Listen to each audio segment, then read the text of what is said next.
역사에서 제일 무서운 순간이 칼이 번쩍이는 전쟁터라고들 하시죠. 그런데 진짜 공포는 피가 안 보이는 곳에서 더 조용히 자랍니다. 누군가는 병으로 쓰러졌다고 적고, 누군가는 운명이라 넘기고, 또 누군가는 그럴 리가요 하면서도 마음 한구석이 시커멓게 식습니다. 특히 왕실은 더 그렇습니다. 왕관은 번쩍이지만 밥상 하나에도 의심이 끼어들고, 약 한 첩에도 누가 손댔는지 서로 눈치를 보게 되니까요. 오늘은 조선에서 가장 섬뜩한 질문 하나를 꺼내보겠습니다. 소현세자는 정말 독살당했을까요? 자, 지금부터는 이야기를 시작해보겠습니다. 겉으로는 예법과 충성이었지만 속으로는 공포와 계산이 부글부글 끓던 시절 이야기입니다. 먼저 큰 배경을 깔아야 합니다. 1592년부터 1598년까지 이어진 임진왜란, 나라가 불타고 백성의 삶이 바닥까지 내려앉았던 전쟁이었죠. 그 전쟁이 끝났다고 해서 조선이 반짝반짝 빛났느냐? 그게 또 아니었습니다. 상처난 몸에 또 다른 상처가 덧붙는 방향으로 흘러갔습니다.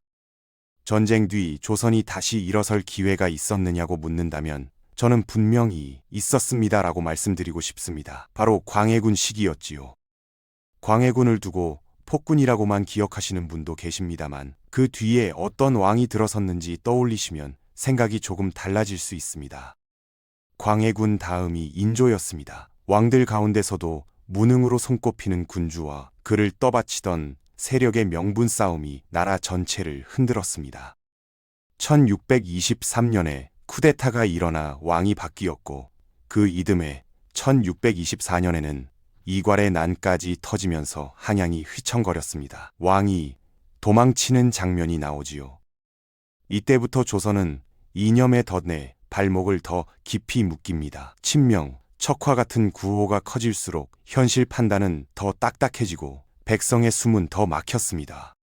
그리고 그 혼란 한가운데서 인조는 큰아들을 세자로 세웁니다. 1625년 그 아이가 훗날 우리가 아는 소현세자였지요. 세자 책봉 자체가 축복이었을까요? 아니면 불행의 시작이었을까요? 왕실에서는 축복도 칼날처럼 쓰이곤 하니까요. 소현세자는 어린 나이였지만 이상하리만큼 사람의 마음을 살피는 감각이 있었다고 전해집니다. 그게 왕실에선 장점이면서도 위험이 되지요. 세자빈 강씨도 눈에 띄는 인물이었습니다. 겉모습만 고운 사람이 아니라 상황을 읽고 움직일 줄 아는 기질이 있었다고들 하니까요. 그런데 나라가 숨 돌릴 틈이 없었습니다. 1627년 정묘호란이 터졌고 인조는 강화도로 몸을 피하려 했습니다. 왕의 선택이 늘 백성을 살린 건 아니었죠. 이때 조정은 둘로 나누는 결정을 합니다. 전쟁 중 임시로 운영을 분담하는 방식인데 세자가 한 축을 맡아 내려가게 됩니다. 어디로 갈 것인가를 두고도 말이 많았습니다. 결국 곡식이 모이는 지역을 생각해 전주로 향했고 소현세자는 그곳에서 임시 조정을 꾸렸다고 전합니다. 전주에서 소현세자가 보인 태도는 인상적입니다. 전쟁 중이라고 세금을 마구 거두지 말라고 했고 민심이 꺼지면 나라가 끝난다고 보았던 겁니다. 어느 날 길이 진흙탕이라 말이 미끄러지자 누군가 볏짚을 깔았다고 하지요. 보통이라면 잘했다 할 텐데 세자는 그걸 못마땅해 했다고 합니다. 전쟁통의 볏짚은 말 먹일 사료이기도 한데 내 밟고 편하자고 그걸 낭비하면 어찌 되겠느냐 이런 취지로 꾸짖었다는 전언이 남아 있습니다. 이런 장면은 백성 입장에선 크게 다가옵니다. 왕은 멀어도 세자는 눈앞에서 움직였고 백성은 그 움직임에서 살아남을 가능성을 봤던 겁니다. 정묘호란이 일단락되고 세자가 도성으로 돌아올 때 사람들의 환호가 컸다는 기록이 있습니다. 마음이 어디로 기우는지 그때 이미 보였던 셈이지요. 인조 정권에 대한 실망이 쌓이던 때였습니다. 차라리 전임 왕이 낫지 않았나라는 말이 돌았다는 이야기도 전해지는데 민심은 잔인할 만큼 솔직합니다. 그리고 1636년 더 큰 폭풍이 옵니다. 병자호란입니다. 준비도 제대로 못한 상태에서 청의 공격이 밀려오고 조정은 우왕좌왕합니다.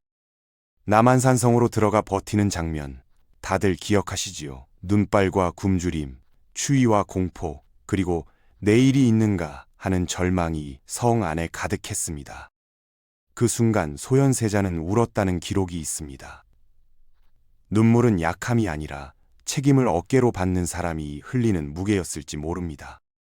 세자는 제가 나가겠습니다라는 뜻을 내비쳤다고도 전합니다. 내가 포로가 되더라도 이 굴욕을 끝내자는 심정, 그게 얼마나 쓰라렸겠습니까?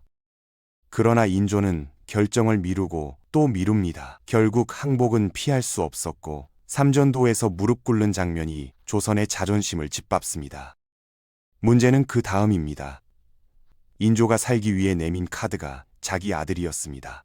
소현세자와 복림대군 두 왕자가 청의 볼모로 끌려가게 되지요. 아버지로서 마음이 아팠을까요? 당연히 그랬을 겁니다. 다만 그 마음과 정치적 계산은 때때로 같은 방향을 보지 않습니다. 왕은 궁궐 근처까지 따라 나와 눈물을 흘렸다고들 합니다. 하지만 눈물 한 번으로 운명이 바뀌는 세상은 아니었지요. 행렬은 북쪽으로 올라갑니다. 한양에서 심양까지 보통이면 훨씬 덜 걸릴 거리인데 그 길이 유난히 길어졌다고 전합니다. 이동이 약 61날 안팎으로 늘어진 이유가 있습니다. 청군이 길에서 조선 포로를 더 잡아챘기 때문입니다. 사람을 사냥하듯 끌고 갔다고 하지요.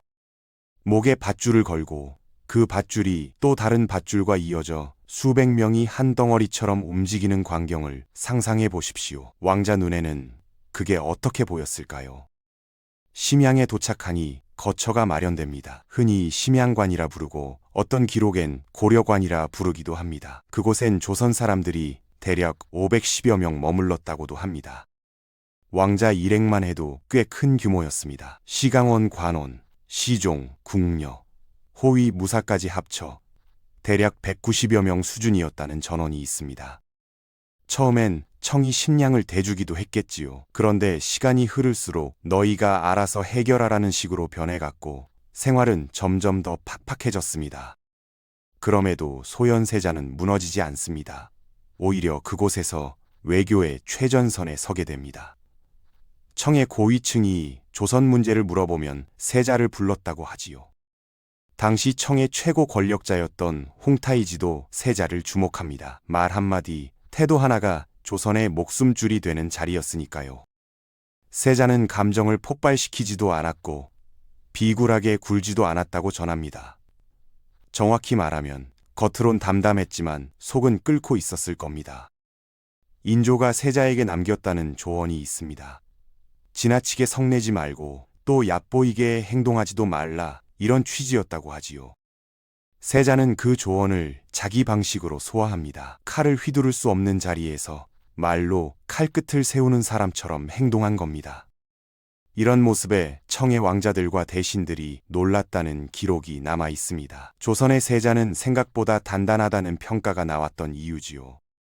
그런데 아이러니가 시작됩니다. 시간이 흐를수록 청 쪽에서 세자를 더 좋게 보게 되었다는 전언이 이어지니까요.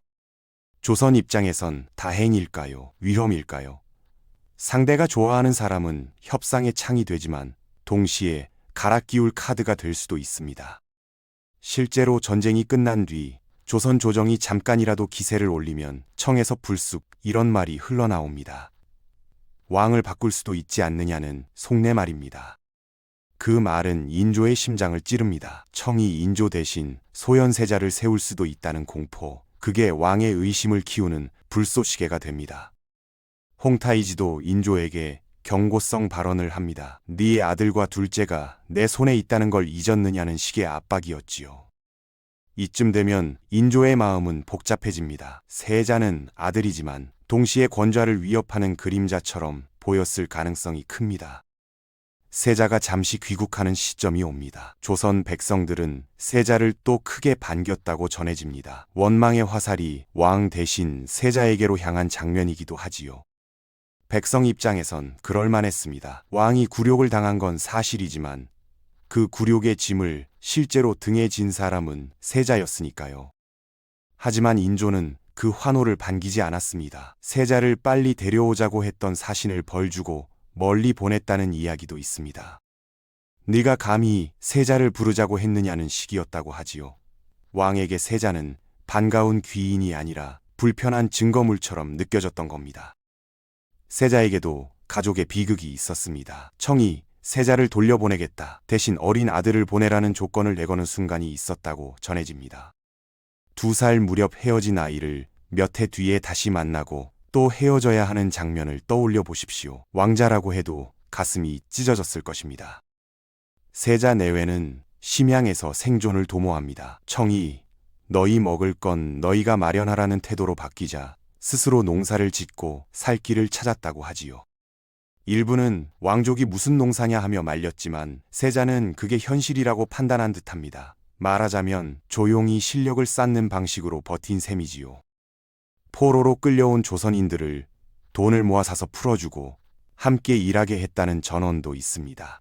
이것이 미담이기도 하지만 동시에 정치적 파장도 큽니다. 왜냐하면 사람이 모이면 힘이 되고 힘이 되면 누군가 두려워하니까요. 심양에서 세자 주변에 사람들이 모이는 건 인조에게 악몽이었을 수 있습니다. 게다가 물자가 오가고 장사가 붙습니다. 조선에서 건너온 물건과 심양 근처에서 얻은 생산물이 교환되면서 세자 내외가 상당한 재물을 쌓았다는 말도 돌지요. 이 소문은 불길한 방향으로 전해집니다. 세자가 힘을 키운다라는 프레임이 생기는 순간 왕의 의심은 칼보다 더 날카로워집니다. 이때 세자빈의 친정에서도 상이 납니다. 장인 강석기가 세상을 떠나고 장모도 병환이 깊어졌다는 전언이 이어집니다. 상식적으로는 귀국해 문상하고 예를 갖추는 게 자연스럽습니다. 그래서 청의 사정을 말해 잠시 조선에 다녀오게 해달라 요청했다고 하지요. 그렇게 해서 세자 내외가 다시 조선 땅을 밟습니다. 오랜만에 돌아온 왕세자와 며느리, 나라의 체면을 위해서라도 예를 갖춰야 했을 텐데요. 놀랍게도 인조는 상상을 깨는 행동을 합니다. 세자빈이 아버지 묘소에 가 절하는 것조차 막았다는 이야기가 남아 있습니다. 심지어 어머니를 문안하러 가는 길도 가로막았다고들 하지요. 이쯤이면 단순한 예법 문제가 아니라 감정의 벽 혹은 권력의 벽입니다. 대신들조차 이건 사람의 도리가 아니다라고 만류했다는 전언이 있습니다. 그런데도 막혔다면 왕의 마음이 어디로 향했는지 짐작이 가지요. 더 이상한 점도 있습니다. 세자가 머무는 동안 인조와 정면으로 마주 앉았다는 확실한 기록이 흐릿합니다. 환영 의식조차 또렷하지 않다는 말도 있습니다. 세자 입장에선 어떤 기분이었을까요? 아버지가 나를 적으로 보는구나 하는 생각이 들면 왕세자라도 몸이 얼어붙습니다. 다시 세자는 심양으로 돌아갑니다. 그리고 국제 정세가 뒤집힙니다. 1644년 명나라가 무너집니다. 조선이 그토록 의지하던 하늘이 내려앉는 순간이었지요.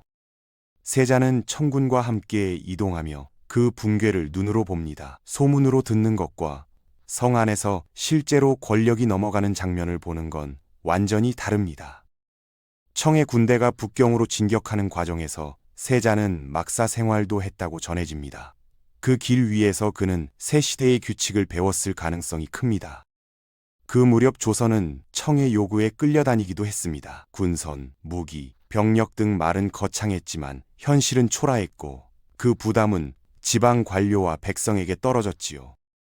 세자는 그 와중에 조선 관료들이 화를 입을 위기를 누그러뜨리는 역할도 했다고 전해집니다. 말이 곧 생명이던 시대, 그의 혀끝이 조선을 살린 순간이 있었던 셈입니다. 북경에 도착한 뒤 세자는 잠시 머무르며 청이 질서를 잡아가는 모습을 관찰합니다. 무너지는 제국과 올라오는 제국, 두 장면을 한자리에서 본 겁니다. 바로 그 북경에서 아주 상징적인 만남이 있습니다. 예수의 선교사 아담 샤를 만났다는 전언이지요. 당시 청은 외국인 신부에게 천문 관측과 달력 관련 일을 맡길 정도로 실용에 열려 있었습니다. 조선의 시선으로 보면 충격적인 풍경이었을 겁니다. 세자는 그에게서 서양의 기술과 생활 이야기를 들었고 새로운 종교에 대한 개념도 접했다고 전해집니다. 세상이 이렇게도 굴러가나 하고 느꼈겠지요. 이 경험은 세자의 머릿속 지도를 바꿉니다. 조선 밖을 직접 보고 강대국의 운영 방식을 목격한 왕세자는 흔치 않았으니까요. 그리고 마침내 귀국길에 오릅니다. 청의 최고 권력자 도르곤이 이제 너희를 붙잡아둘 이유가 줄었다는 취지로 돌려보냈다는 이야기가 전해집니다. 그렇게 볼모 생활 약 9회를 접고 소현세자와 세자비는 조선으로 돌아옵니다. 짐에는 진귀한 물건들도 함께였다고 하지요. 여기서부터 공포의 핵심이 시작됩니다. 세자는 단순히 돌아온 왕세자가 아니었습니다. 새로운 시대를 본 사람, 그리고 왕을 불안하게 하는 사람으로 귀환한 겁니다. 인조의 눈에는 세자가 어떻게 보였을까요? 청을 경험한 아들, 서양 물건을 들고 온 아들, 청의 고관들과 말이 통하는 아들, 이게 편할 리가 있겠습니까? 세자의 말과 행동은 더 달라졌을 수도 있습니다. 예전처럼 성리학 문장만 읊는 세자가 아니라 현실을 바꾸자고 말하는 세자였을 가능성이 있지요. 그런 변화는 희망이기도 하지만 기득권에겐 공포입니다. 특히 왕에게는 더 그렇습니다. 왕좌는 자식에게 물려주는 자리이면서도 늘 뺏길 수 있는 자리니까요. 이때부터 궁궐은 조용해집니다. 환영의 북소리 대신 숨죽인 소문이 돌고 어느 편에 서야 하는지 대신들의 눈빛이 갈라지기 시작합니다. 세자와 가까워지면 왕이 미워할까 두렵고 왕에게 붙으면 세자가 다시 권력을 잡을까 불안한 그런 공기가 궁 안에 깔렸을 수 있습니다. 그리고 결정적인 순간이 찾아옵니다. 소현세자가 귀국한 지 오래되지 않아 갑작스럽게 쓰러졌다는 기록이 전해집니다. 여기서 질문이 나오지요. 정말 병이었을까요? 아니면 누군가 병처럼 보이게 만든 것일까요? 왕실에서는 그 경계가 늘 흐립니다. 당시에는 약이 가장 무서웠습니다. 약은 살린다는 이름으로 다가오지만 마음만 먹으면 천천히 무너뜨릴 수도 있으니까요. 게다가 왕실 의료는 완전히 공개되지 않습니다. 누가 탕을 다렸는지, 누가 그릇을 들었는지, 누가 먼저 맛을 봤는지 기록이 전부를 말해주지 않지요. 소현세자의 시신에 검게 변한 흔적이 보였다는 전언이 남아있다는 점. 이런 이야기가 사람들의 상상을 키웁니다. 그 흔적이 무엇이었는지는 단정하기 어렵습니다. 당시 의학 지식으로는 다양한 증상을 그렇게 표현했을 수도 있고 진짜로 이상 징후였을 수도 있습니다. 그러나 공포는 확정에서 오지 않습니다. 혹시라는 단어 하나에서 자랍니다. 혹시 누군가 손을 댄 건 아닐까? 혹시 왕이 두려워한 건 아닐까 말이지요. 더 섬뜩한 건 세자의 죽음 뒤에 이어지는 일들입니다. 세자빈 강씨가 궁에서 밀려나고 결국 처참한 결말을 맞는 흐름이 전해지지요. 만약 세자의 죽음이 단순한 사고나 병이었다면 왜 주변 인물들까지 그렇게 가혹한 폭풍을 맞았을까요? 이 질문이 사람들을 밤마다 뒤척이게 만듭니다. 또 하나의 포인트가 있습니다. 복림대군은 훗날 효종이 됩니다. 같은 볼모 생활을 했지만 살아남아 왕이 되었지요. 형은 죽고 동생은 왕이 되는 구조. 이건 소설이 아니라 현실 역사입니다. 그래서 사람들은 더 의심합니다. 형은 왜 사라졌을까 하고 말이지요. 물론 조심하셔야 합니다. 역사에서 독살은 증명보다 추정이 많은 주제입니다. 기록은 권력을 가진 쪽이 남겼고 조선의 기록은 특히 예법의 언어로 포장되니까요. 그럼에도 불구하고 정황이라는 것은 남습니다. 아버지와 아들의 관계가 이미 금이 가 있었고 세자는 돌아오며 더 큰 존재가 되었고 왕은 더 불안해졌습니다. 권력은 종종 칼을 쓰지 않고도 사람을 지웁니다. 웃으면서 밥상을 내고 괜찮으시지요? 하며 약을 건네고 다음날 조문을 준비하는 방식으로요. 이게 바로 궁중공포입니다. 소리가 없고 피가 없고 오히려 모든 게 너무 정중해서 더 무섭습니다. 세자가 귀국해 가져온 물건들, 그가 나눠준 새로운 지식, 청과 서양을 본 눈, 그리고 그 눈이 조선을 바꾸고 싶어 했을 가능성, 왕은 그걸 견딜 수 있었을까요? 한편으로는 이런 반론도 가능하지요. 그 시대엔 질병이 흔했고 갑작스러운 죽음도 많았다는 주장입니다. 맞습니다. 당시엔 의료가 지금과 달랐으니까요. 하지만 의심이 사라지지 않는 이유는 따로 있습니다. 소현세자의 죽음이 너무 편리한 타이밍에 찾아왔다는 느낌 때문입니다. 세자가 살아있으면 다음 왕위는 세자에게로 갑니다. 세자가 살아있으면 친청 정책과 변화가 힘을 얻을 수도 있습니다. 그게 누군가에겐 악몽이지요. 그리고 왕실은 무엇보다 체면을 중시합니다.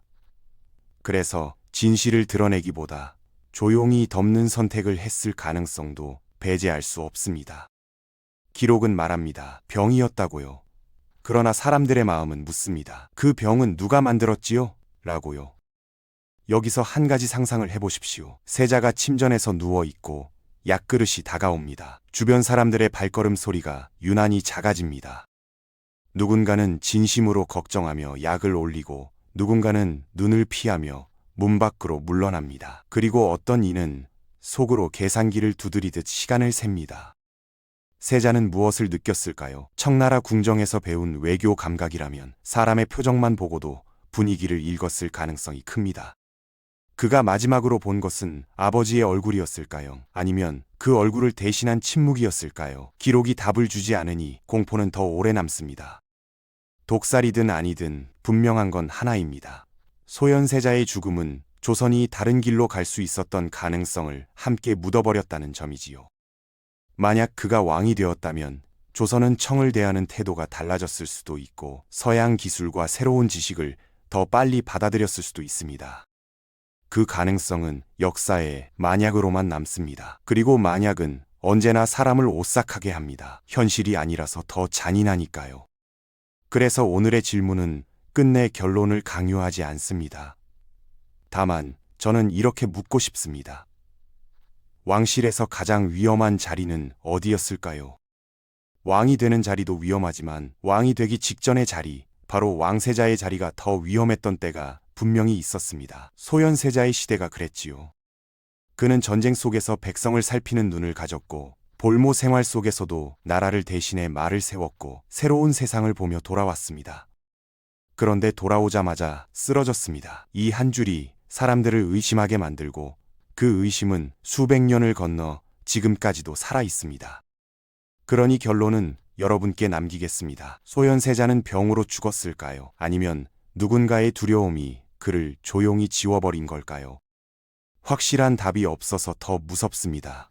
피가 아니라 공백이 남는 죽음. 그것이야말로 궁중이 만들어내는 가장 잔인한 공포니까요. 오늘 이야기, 결국 독살이었느냐 아니었느냐보다 더 무서운 게 남습니다. 진실이 분명하지 않은데도 사람들의 삶은 이미 그 죽음 하나로 완전히 다른 방향으로 꺾였다는 점이지요. 소현세자는 돌아와서 왕이 되지 못했고 조선은 바뀔 수 있었던 길을 스스로 닫아버렸을지도 모릅니다. 그리고 궁궐은 늘 그렇습니다. 칼보다 조용한 그릇 하나가 시대를 바꿔버리는 곳이니까요. 여러분은 어떻게 보십니까? 정말 병이었을까요? 아니면 두려움이 만든 병처럼 보이는 죽음이었을까요? 댓글로 의견 남겨주시면 기록과 정황을 더 붙여서 다음 편에서 더 깊게 파보겠습니다. 감사합니다.